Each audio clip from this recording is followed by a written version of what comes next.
Est-ce qu'on en parle de ces patrons hypocrites qui embauchent des personnes racisées? Donc quand je dis racisées, ça peut être des personnes asiatiques, noires, arabes, enfin bref. Et en fait, qui leur proposent des postes hyper intéressants, des postes haut gradés, de cadres, etc. avec des salaires plutôt intéressants.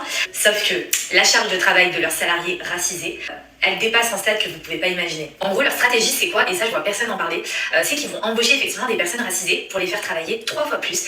Parfois, ces personnes-là font même le travail de 2 personnes en même temps. Et leur stratégie, c'est simplement de dire à ces personnes-là, moi, tu vois, je t'ai choisi, je t'ai pris quand beaucoup ne t'auraient pas pris parce que tu es, voilà, ça va être compliqué pour toi. Et ma soeur, justement, elle l'a vécu. Si je vous raconte la dinguerie, dites-vous un truc, c'est que son patron l'appelait à 22h comme si de rien n'était.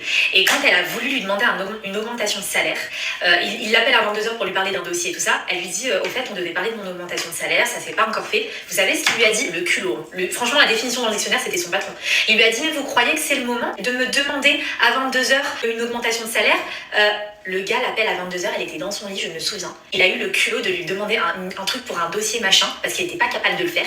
Et quand elle se dit, bah tiens, je vais rebondir sur mon augmentation de salaire, parce que je fais quand même le travail de 2 personnes, il la stoppe tout de suite. Ma soeur a fini par être en burn-out, elle a fini par partir, elle a galéré à avoir sa rupture conventionnelle, il ne voulait pas lui donner sa rupture conventionnelle.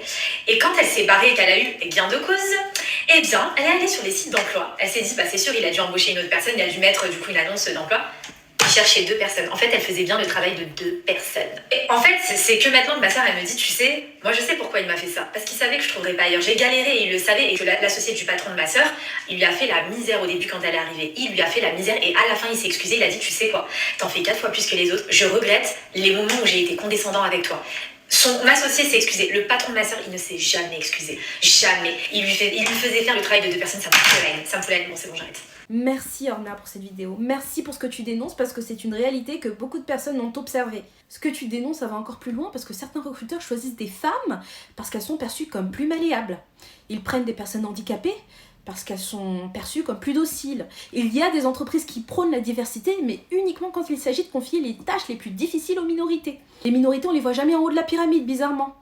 Les entreprises savent que c'est plus difficile pour nous de trouver un emploi. Et elles jouent là-dessus. Elles jouent sur nos peurs. Le monde du travail est vraiment impitoyable et on doit dénoncer ce qui ne va pas pour essayer d'aller vers un monde plus sain. Je suis Mama Job, ton job et ton succès, c'est ma priorité. Abonne-toi.